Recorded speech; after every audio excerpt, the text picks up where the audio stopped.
Don't do it. Don't do it. We suffered with NAFTA for decades. It was such a horrible deal. Do you know they made typos in that deal? Nobody knows this. They made typos or numbers. The numbers were much bigger. They say they were typos. They didn't even change them. They just accepted them. For years and years, we paid much more because of typos that were made that nobody wanted to go back and correct. Legally, you're allowed to correct a typo, but nobody wanted to do it. Nobody wants to talk about that. The worst deal we ever had, NAFTA, probably the best deal we made was the deal I made with China, but I don't talk about it because of COVID. But we made a deal with China. They're going to buy $50 billion worth of our product, and they agreed to 15, and I heard 15. I said, what's the number? 15. I thought they said 50. It's true. Is that true? I said, how much are we doing here? They said 15. So I thought they said 50. So during the course of the negotiation, I said, are you close to getting that $50 billion number? And they said, no, it's 15. I said, no, it's not. You told me 50. They said, no, we told you 15. I said, no, you told me 50. Here's the story. Just go and tell them 50. So they told them 50, and they agreed to it. Do you believe it? That's when I told you in Iowa, stay with me. Because, you know, we went through a little period during that negotiation, right? It was a little nasty out there with China. You know, China's a seriously good negotiator. They're tough and smart. And they have tremendous, and it's amazing. Their energy is tremendous. They want to make these deals where they destroy you. But I said, just hang in, hang in. And the farmers did. And I had about 30 farmers in the White House. It was incredible. And I said to them, many groups, manufacturers, but this case was farmers. I said to them, you know, I'm going to get you so much subsidy from other countries, and you're going to have subsidy, you're going to have everything that you always wanted. And I was interrupted almost simultaneously by 5 farmers. Sir, we don't want subsidy. We just want a level playing field. That's all we have. That's the only group that ever said that. The other people, they'll take all the subsidy you can get them. They didn't want it. They just want...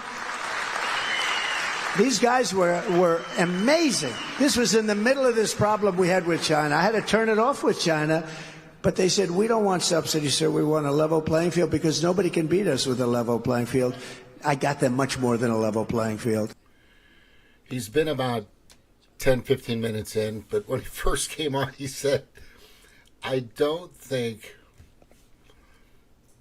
the group we're working with are trying to destroy the group that we're going against are trying to destroy the country. This is obvious. And then he says, you know, it's not just one man. He goes, I don't even think he knows what's happening.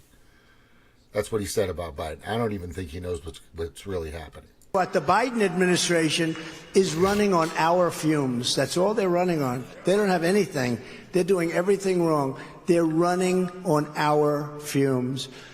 I then got the $28 billion straight out of the tariffs that I took from China. I took hundreds of billions of dollars in from China. No other president got 10 cents from China.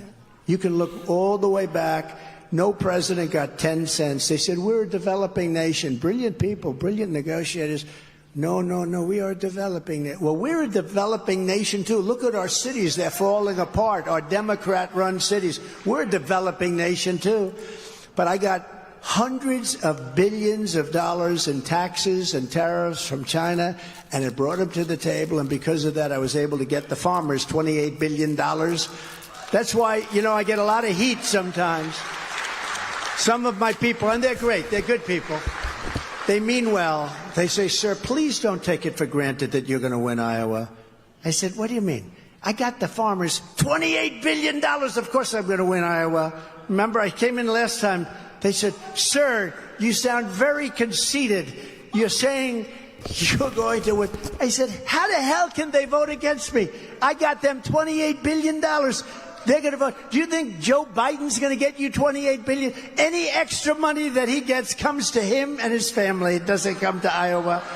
That's been proven, hasn't it? You see, they just found him $5 billion went to him.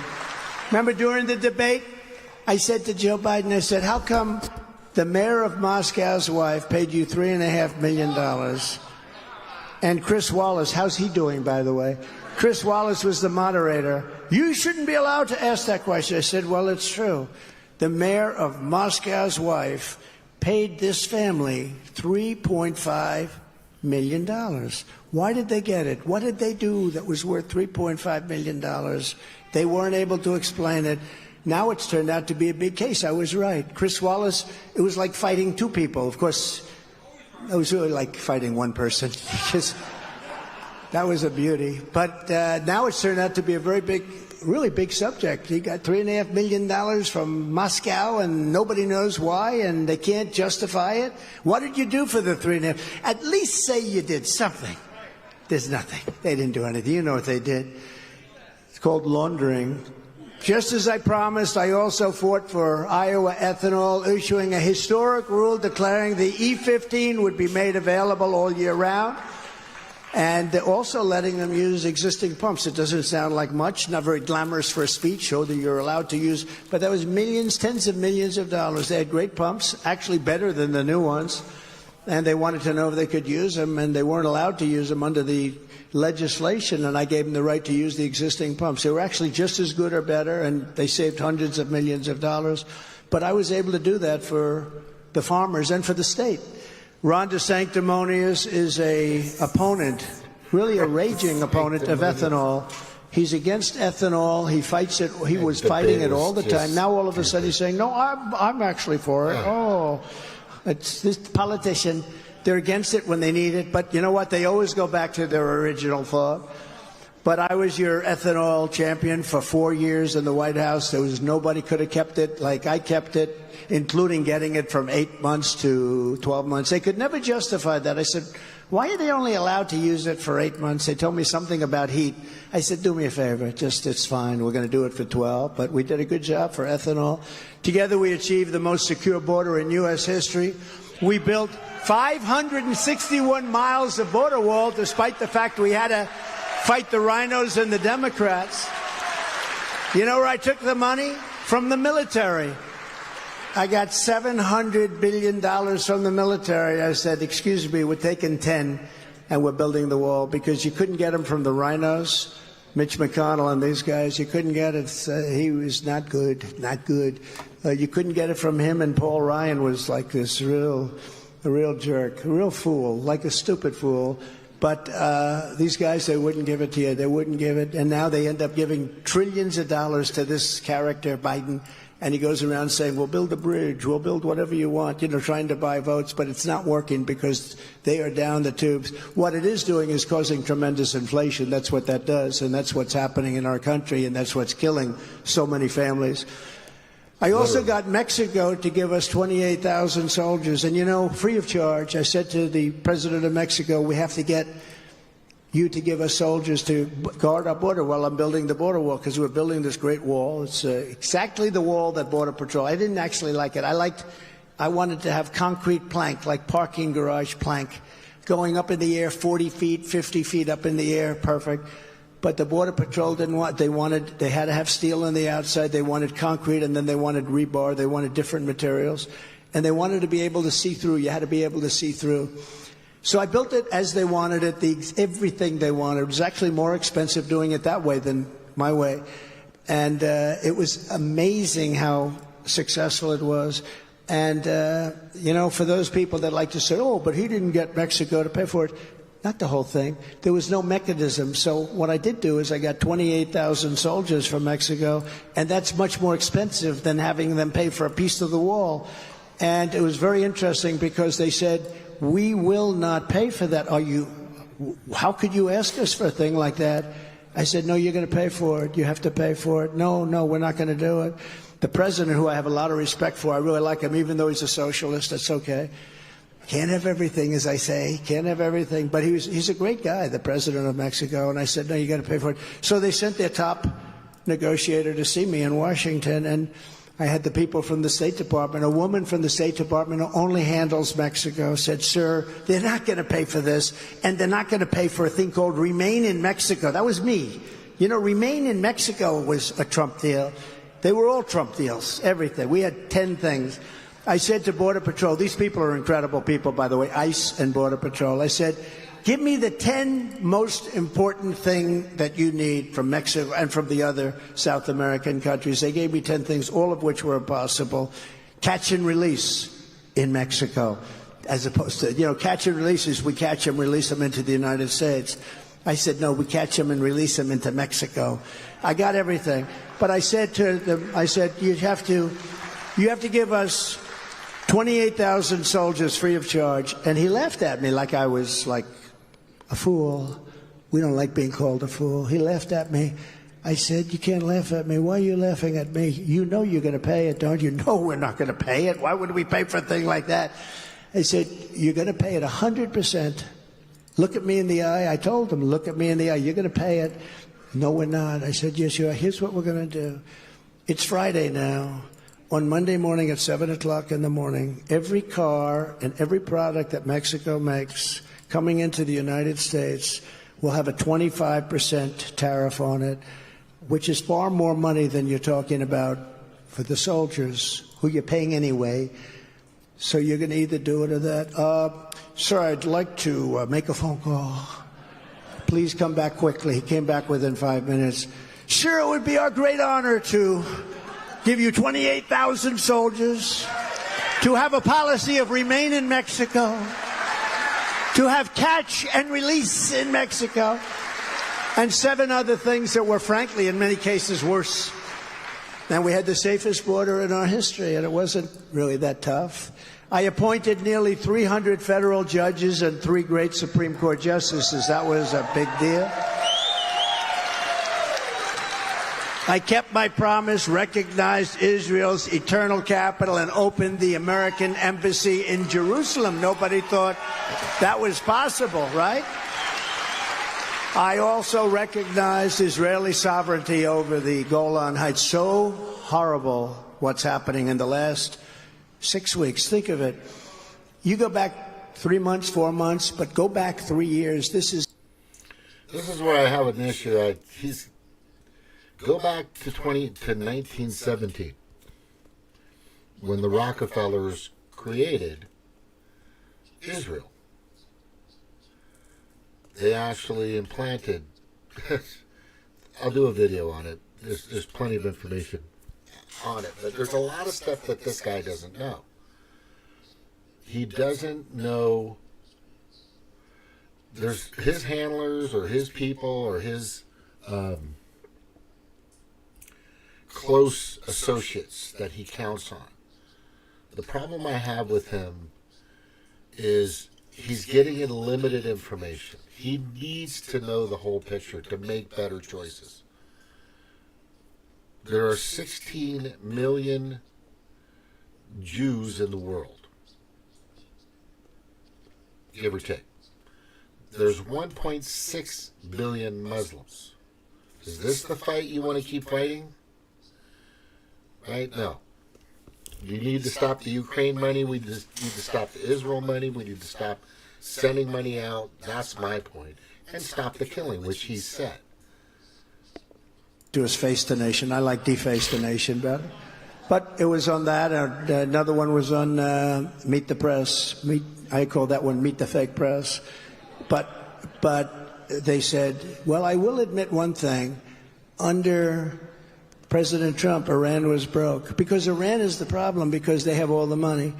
So not only did we give them $6 billion for 5 people, hostages, or whatever you want to call them, that shouldn't have been there, by the way. They shouldn't have been there. It was $6 billion. But we gave them $6 billion. Think of 6.1. $10 billion for electricity going to Iraq. I don't know if you know about that, but they sold electricity to Iraq, and we gave them 10. So we gave them 16.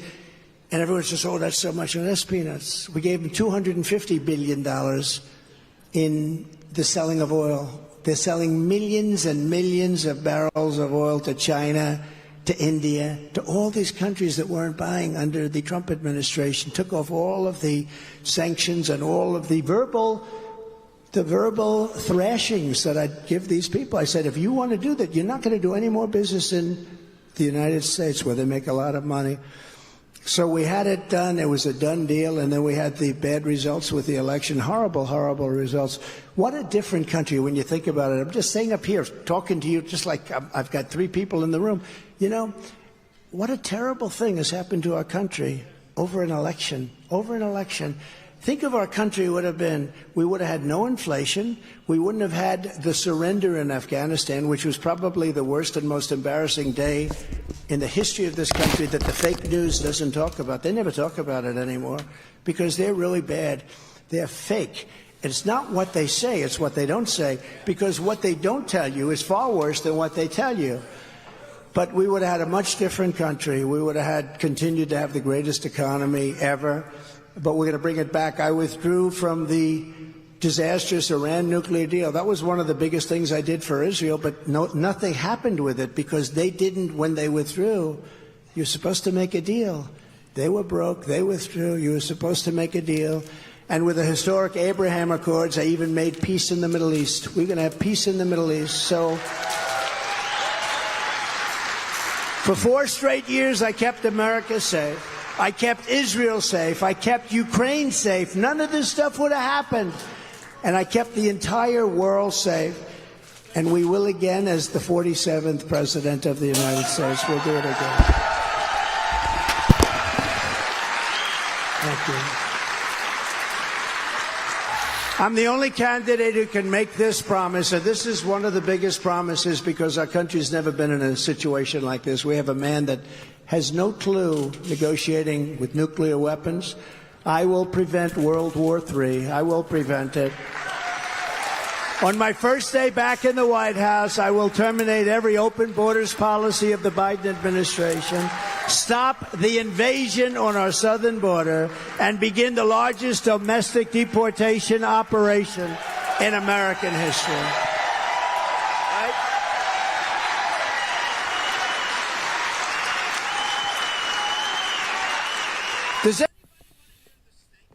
So the problem I have is we're giving the Democrats, the Democrats, another fucking year to destroy this country. This crap that he's talking about that he was going to stop may even start tomorrow, according to these fucking people. They're nasty. They'll do whatever they can to stop this guy from getting in, obviously. And for what? Because he doesn't fucking bow down to the lobbyists? Unfortunately, it's true, because we're waiting for disasters, the likes of which we probably have never seen before. China, just recently, we found out 27,000 people come in, all young men, no wives, family, and children, all young men. What are they, building an army in our country? Other countries from South America, but countries from all over the Middle East are pouring into our country. A lot of bad things are going to happen. A lot of bad things. This is not good stuff. It's a disaster waiting to happen. So remember that when you're hearing these words. On her way to work one morning, down the path along the lake, a tender-hearted woman saw a poor, half-frozen snake. His pretty colored skin had been all frosted with the dew. Poor thing, poor thing, poor thing, she cried. I'll take you in and I'll take care of you. Take me in, O tender woman. Take me in for heaven's sake. Take me in, O tender woman, cried the vicious snake. She wrapped him up all cozy in a comforter of silk and laid him by her fireside with some honey and some milk. She hurried home from work that night, and soon as she arrived, she found the pretty snake she'd taken in had been revived. Take me in, O tender woman, take me in for heaven's sake. Take me in, O tender woman, cried the vicious snake. She clutched him to her bosom. You're so beautiful, she cried. But if I hadn't brought you in by now, you truly would have died. She stroked his pretty skin again and kissed and held him tight. But instead of saying, thank you, ma'am, the snake gave her a vicious bite. Take me in, O tender woman, take me in for heaven's sake. Take me in, O tender woman, sighed the vicious snake. I saved you, cried the woman, and you've bitten me, but why? You know your bite is poisonous, and now I'm going to die. Shut up, silly woman, said the reptile with a grin. You knew damn well I was a snake before you took me in. Now that is exactly what's happening to our country. Okay? Exactly. Right? Exactly. Right? Gonna be bad. Gonna be bad. It's not going to be an accident, though. And this stuff could happen prior to stop an election. They could unleash these people or these cells at any time. That's my concern. Craig Pasta and some other people that don't seem to be too worried about the border. It's who they're working for. Building 7, 9/11. Everybody look it up. From terror-plagued countries, and I will implement strong ideological screening on all immigrants. We have no choice. If you hate America, if you want to abolish Israel, if you sympathize with jihadists, then we don't want you in our country, and you're not going to come into our country. We will restore law and order to our communities, and we will respect our police again. And I will direct a completely overhauled DOJ to investigate every Marxist prosecutor in America for their illegal, racist, and reverse enforcement of the law.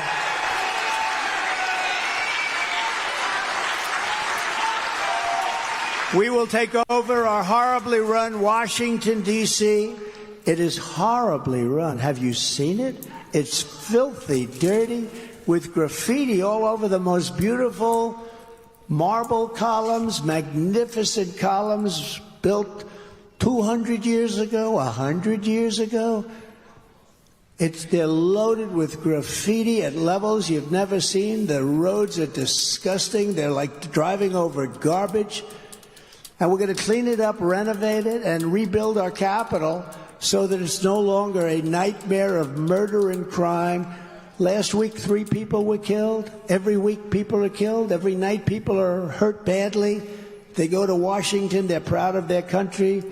They come out. They're frightened to go outside. They can't go outside. You can't. If you go outside, you're making a big mistake. This is our capital. It's never been like that.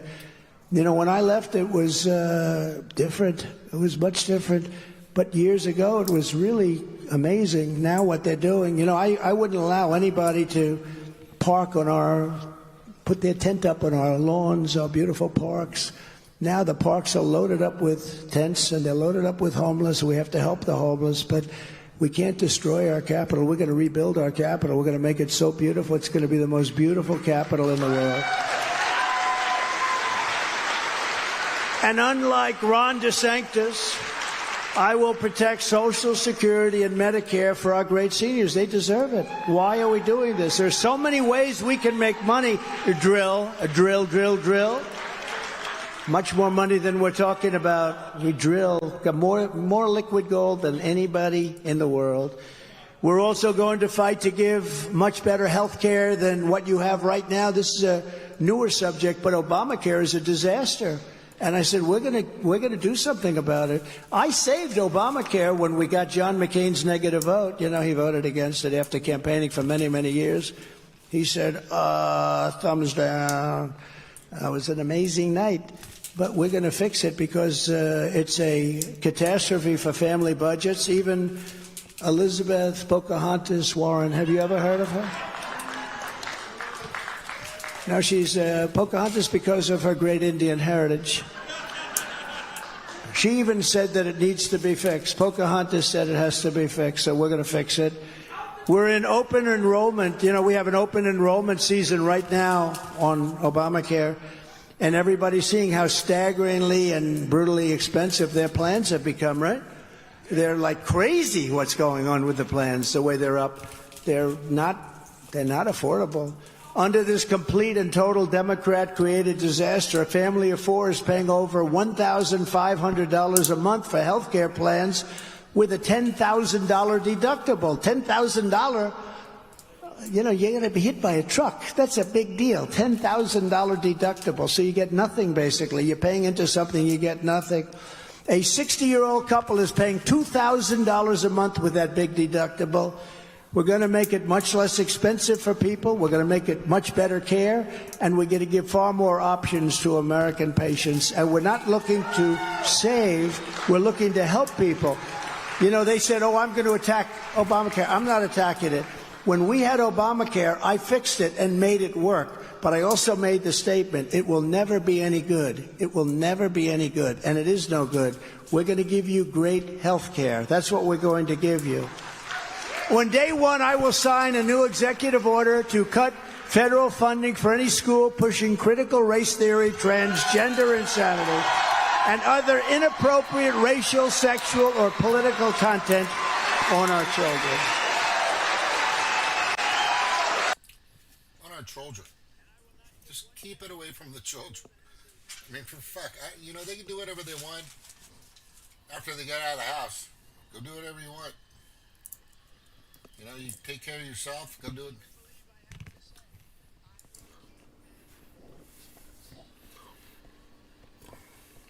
You're going to keep on, I will fully uphold the Second Amendment, and I have done that. I will protect innocent life. We will restore free speech. We do not have free speech. And I will secure our elections. Our goal will be, as I said before, one-day voting with paper ballots and voter ID. It's very simple. And by the way, do you know how much money you save on the machines? You'll be spending 1/10 or less to get better elections, safer elections. Every 2 years, just make a holiday for voting. For fuck's sakes. Done. If you want to save America from crooked Joe Biden, then get every patriot you know, make sure they're registered Republicans, and get them out to vote their local precinct caucus at 7 p.m. So it's 7 p.m. on Monday, January 15th, Martin Luther King Day, and get out there and do a job. Do a job. You know, if we can get the big numbers, there's nothing they can do. They cheat, and they're always going to cheat. We're going to try and keep it down to a minimum. They cheat like hell. That's all they know how to do. That's the only thing they do well. Their policies are, who the hell wants open borders, high taxes, high interest rates, can't buy a home, bad education? There's not a thing they do that's, how could you win elections like that? You know how? By cheating. That's what they have to do. And they cheat, and they don't care, and they don't care how many times you vote. Vote as many times as you can.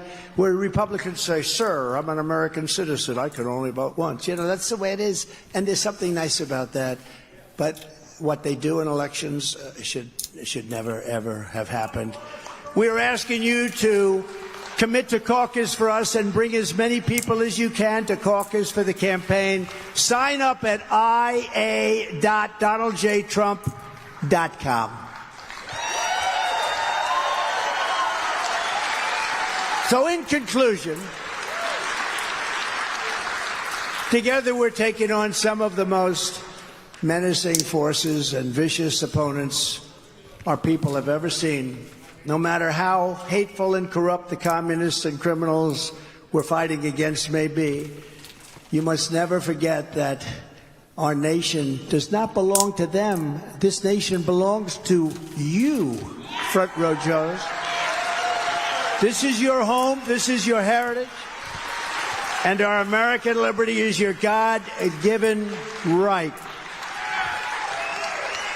And we love that you're here. You know, we're going to go out after this is over. You have plenty of time, and we're going to see a game against a place called Michigan. You're going to be watching that? So good luck. That'll be good. But in the meantime, as important as that is, this is more important because we're going to save our country. We're going to save our country. This is our last chance. We stand on the shoulders of American heroes who crossed the oceans and blazed the trails, settled the continent, tamed the wilderness, laid down the railroads, dug out the great Panama Canal, raised up the skyscrapers, won 2 world wars, defeated fascism and communism, and launched our brave American astronauts to plant the stars and stripes on the face of the moon. What we've done is so incredible. And now we have a horrible situation going on, an embarrassment. Our country's become an embarrassment.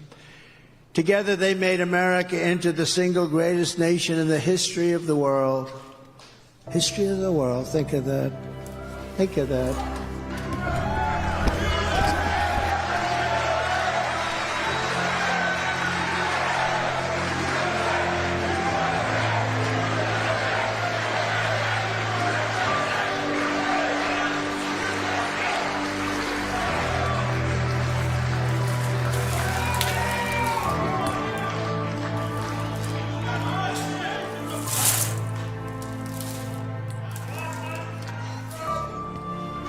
But now, we are a nation in decline. We are a failing nation. We are a nation that has the highest inflation in 50 years, where banks are collapsing and interest rates are skyrocketing. Likewise, we are a nation where energy costs have reached the highest in history. We are no longer energy independent or energy dominant as we were just 3 short years ago. Crazy. We are a nation that is begging Venezuela and many others for oil. Please, please, please, Joe Biden says, please help us, please, please. And yet we have more liquid gold under our feet than any other country anywhere in the world. We are a nation that just recently heard that Saudi Arabia and Russia will be reducing their output of oil and substantially increasing the price, and met that threat by announcing that we will no longer be drilling for oil in large areas of Alaska and other parts of our country. We are a nation that is consumed by the radical left's Green New Deal, yet everyone knows that the Green New Deal is fake and will lead to our destruction. We are a nation whose leaders are demanding all-electric cars, despite the fact that they can't go far, cost too much, and whose batteries are produced in China with materials only available in China, when an unlimited amount of gasoline is available inexpensively in the United States, but it is not available in China. And now we are a nation that wants to make our revered army tanks, they are revered, they're the best in the world, they want to make them all electric, so that despite the fact that they are also not able to go far, fewer pollutants will be released into the air as we blast our way through the enemy territory. And they also want to make our jet fighters with a green energy stamp, losing 15% efficiency, but allowing us to keep our enemy's atmosphere clean of pollutants while we viciously and unceremoniously attack them at levels no one's ever seen before. We are a nation that ended oil exploration and production in the United States just as the price of oil reached an all-time high. What other country would do such a foolish and self-destructive thing? We are a nation that surrendered in Afghanistan, leaving behind dead soldiers, American citizens, and $85 billion worth of the finest military equipment in the world. We need to cut that down. And also leaving behind Bagram, one of the biggest military bases in the world, and only 1 hour away from where China makes its nuclear weapons. Why, oh why, oh why? And we are a nation that allowed Russia to devastate Ukraine, killing hundreds of thousands of people, and it will only get worse. It would never have happened with me as your president, and for 4 straight years it didn't happen. Likewise, the recent attack on Israel would never have happened. They wouldn't even have thought of doing what they did. Iran was broke under the Trump administration. They didn't have the money to fund Hamas and Hezbollah. They didn't have the money to fund themselves. They were going to make a deal, and it was going to be a great deal for us, and it was going to keep the world safe. But those sanctions were lifted, and now Iran is a rich country with $200 billion and another $6 billion for hostages and $10 billion for electricity from Iraq. All compliments of the Biden administration. And China, with Taiwan, is next. We are a nation that allows the radical left to violently attack our cities, leaving behind massive destruction and death, and nothing happens to them. There is no punishment. But when people who love our country protest in Washington, they become hostages, unfairly imprisoned for long portions of their life. We are a nation that has weaponized its law enforcement against the opposing political party like never before seen. We've got a Federal Bureau of Investigation that won't allow bad election-changing facts to be presented to the public, and which offers $1 million to a writer of fiction about Donald Trump to lie and say it was fact, where Hunter Biden's laptop from hell was Russian disinformation, and the FBI knew it wasn't, but 51 intelligence agents said it was, and a Department of Justice that refuses to investigate egregious acts of voting irregularities and fraud.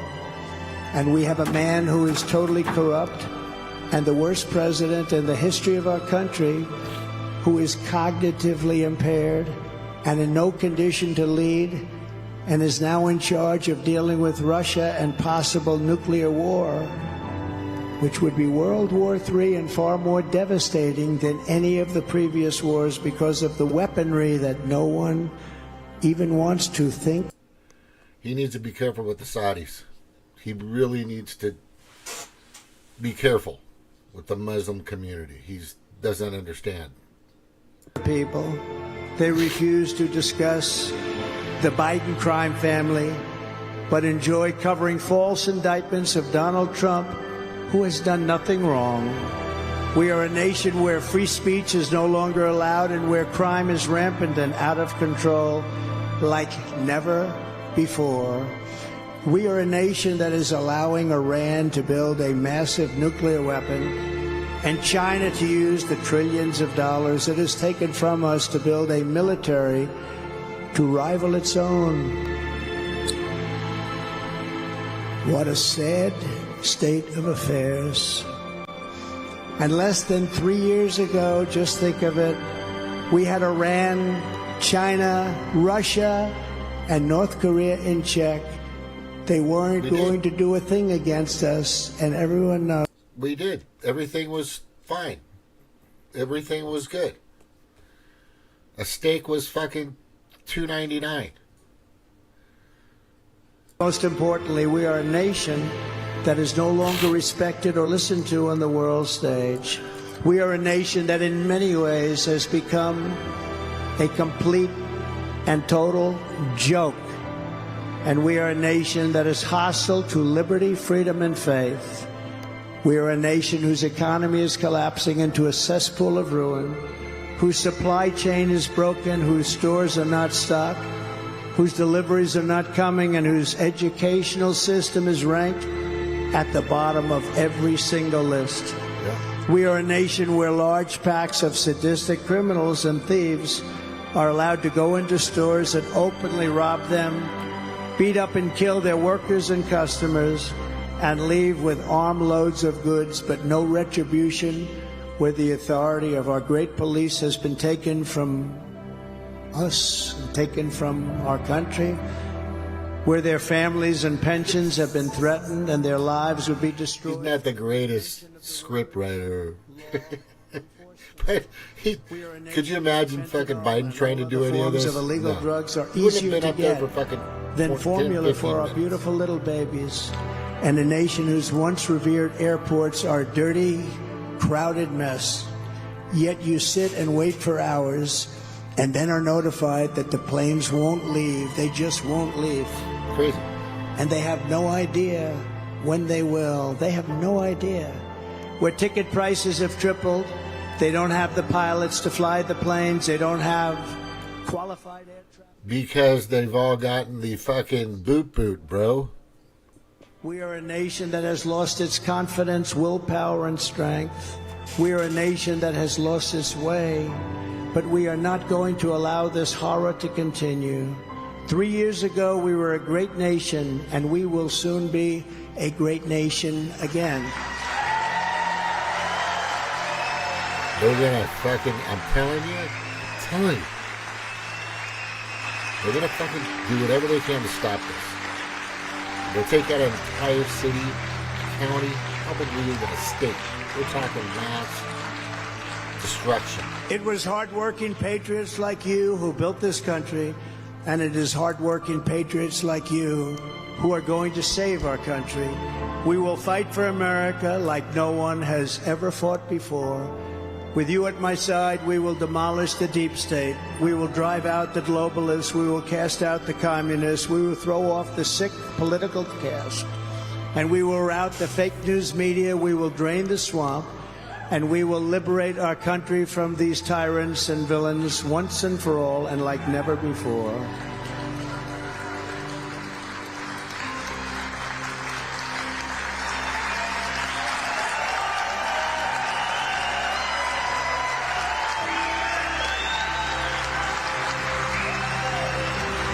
Like those patriots before us, we will not bend, we will not break, we will not yield, we will never give in, we will never give up, and we will never, ever back down.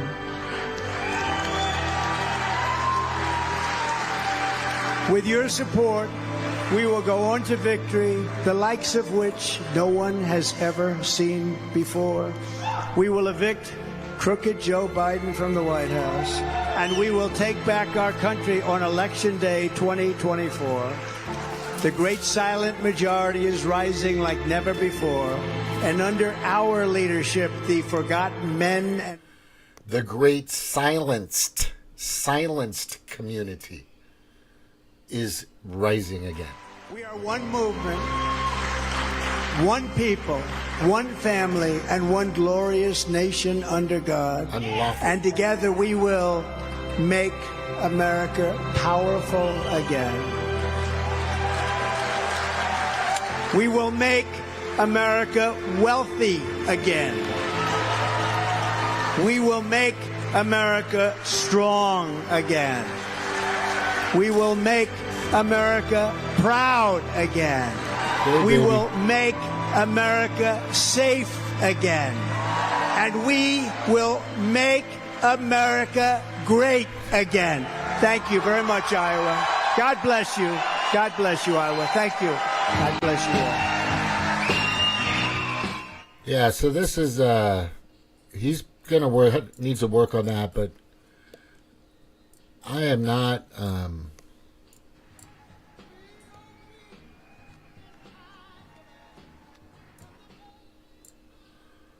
yeah, it's, I'm in, like I've been saying, there's a lot of things out there that his immediate campaign team is not informing of. But I think there's a reason why he's going to Israel. There's 7.34 or something million Jews in the United States, right?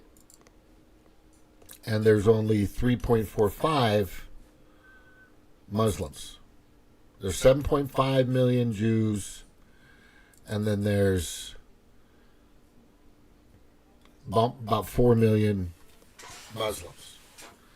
So in this particular case, I would say the majority is definitely going to take the whack at it, right? So, but he's also very misinformed, as well as most of these people, right? We yeah.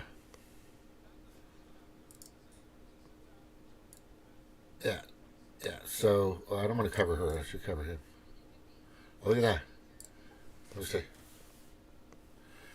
Well, that's always good. The problem is I really think that he needs to look into a little bit more of what's going on and how Israel was created. We know, and because of the research that we've done, because we are real reporters, that basically the Rockefellers created Israel in 1917. Slammed them right inside of the heart of the Muslim world, in a sense. Great way to keep war moving. Get it? Get it? It's a great way to keep the military-industrial complex moving. What are these people saying? President Trump will be going back and forth through Iowa over the next week and a half. I mean, even December 13th in Coralville, Iowa, he'll have an event there. I know he's doing a quick interview or a town hall with Hannity coming up. So obviously a very busy man. Yeah, he's out there. The thing about this guy, let me get away from this.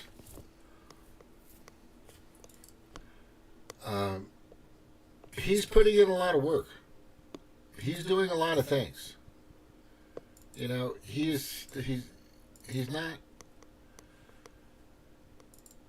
not lazy, and he's capable. There's a difference. Okay, look. Who's your candidate that's going to fix anything? Let me backpedal a little bit. It'll be revealed, and it's already being revealed, that J6 was a complete setup, right? Scam, setup, trap, right? Sting, whatever it was. However, the operation made Trump look bad, right? And the Republican Party. Very well done, very well orchestrated, but it's being exposed. 44,000 tapes. We're also knowing now that there was a ton of rigging, cheating, voter poll access, ballot, drop box, criminal activities that have been already prosecuted as such, not just hyperbole, or they're just we believe, or we have a funny suspicion. It's done. This has already been proven. You know that Russia was bullshit, right? And still there was a lot of people that were like, well, the guy still talks out of his ass and da-da-da-da-da. I mean, I was there. A lot of people were there. And they didn't trust him. And then he took $200,000 when he left college or something like that. Look, if I had the money, and I thought about this many, many times, if I had the money and my son finished school and he did everything he was supposed to do, and he's been you've got to really look at who this, in the notes here you'll see who the grandfather is and stuff if you look at the notes. But his great grandfather,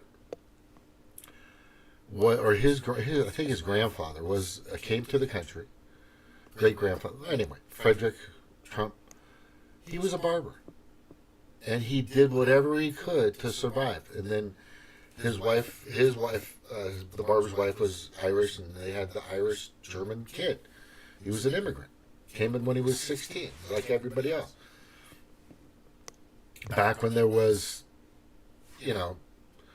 3.5 million people in the country, maybe 4 million, maximum. Maybe not even that. Maybe 2.5 million. Anyway, the point I'm trying to get to is he's not with the bloodline, and this is what people don't get. There is a bloodline of presidents that have been in with the as presidents for a long time, and you can look that up. If you need the information, let me know, and I'll tell you. But let's just put it this way. Dr. Shiva, most of you know who I'm talking about. Dr. Shiva, I forgot his first name. Now, nobody can say his first name. Brilliant man, very smart, running for president, independent, great. Knows a lot of stuff. He sees the corruption with Trump, and he sees some corruption with JFK, not JFK, Robert F. Kennedy, RFK.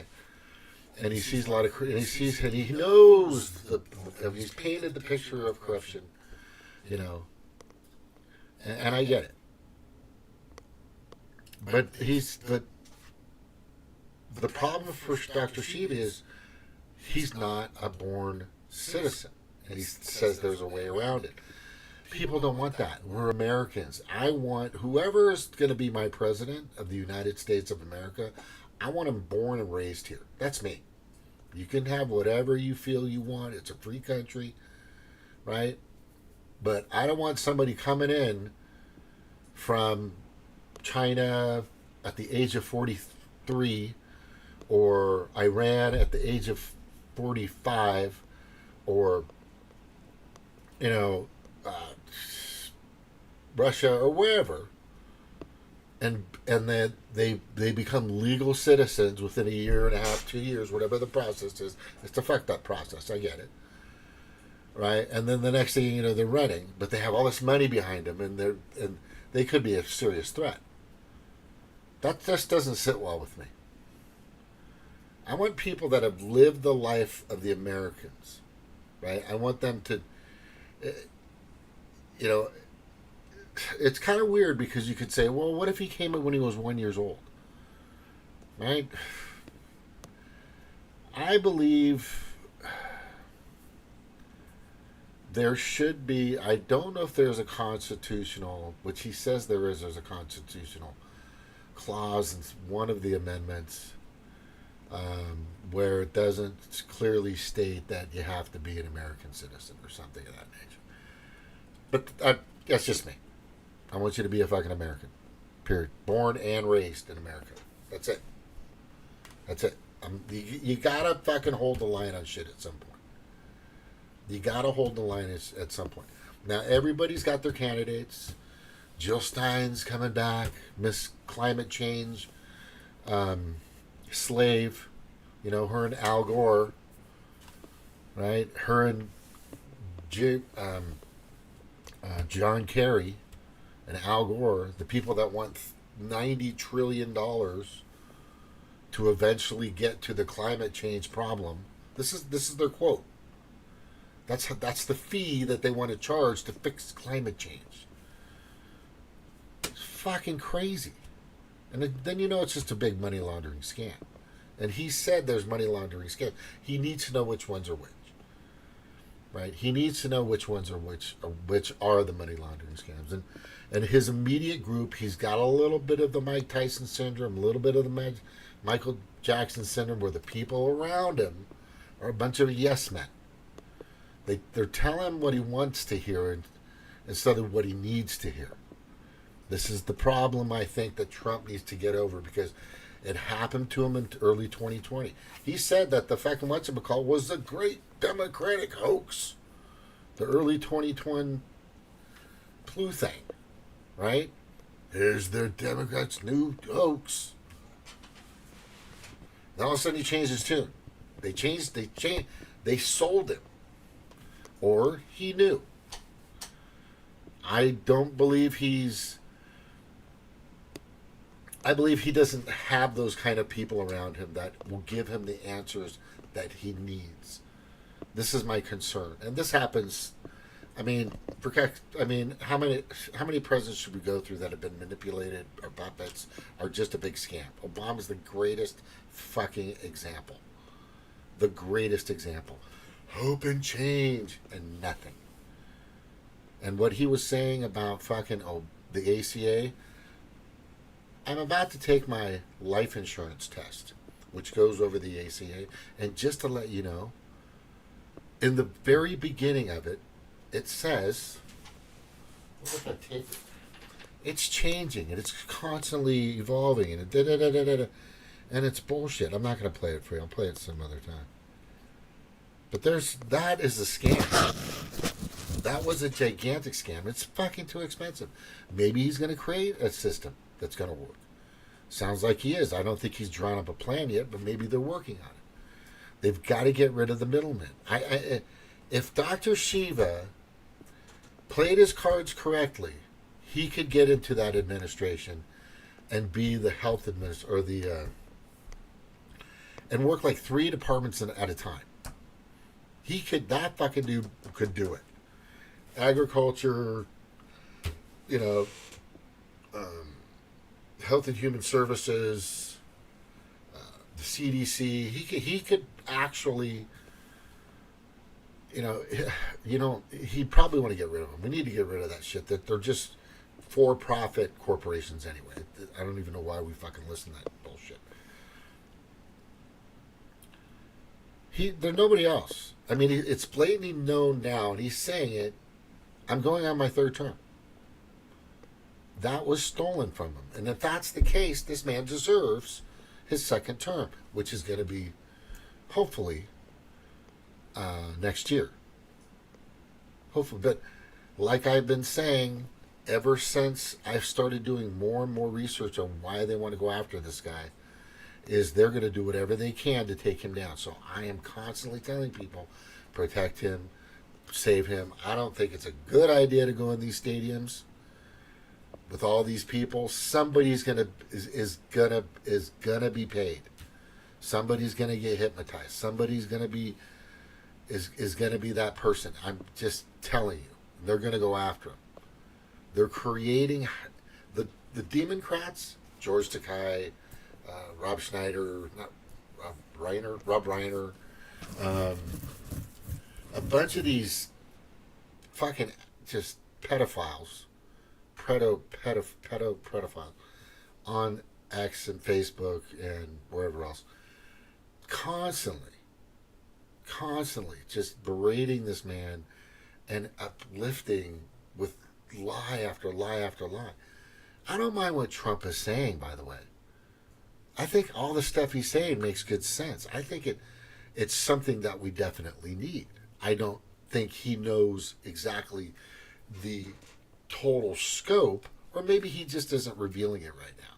But I don't think he's that stupid. I do know that Joe Biden, everything he fucking says, has been a complete and total lie. Where are you at on this? Where are you at? Do you want somebody who, from my perspective, and from what I can see and observe, my conclusion and my decision comes to me because I'm just basically looking at a man that's just fucking talking, like 2 or 3 people in the room. Like he says. That's what it is. He's not... So what? So he doesn't talk like Obama. He definitely talks a lot better than fucking Joe Biden.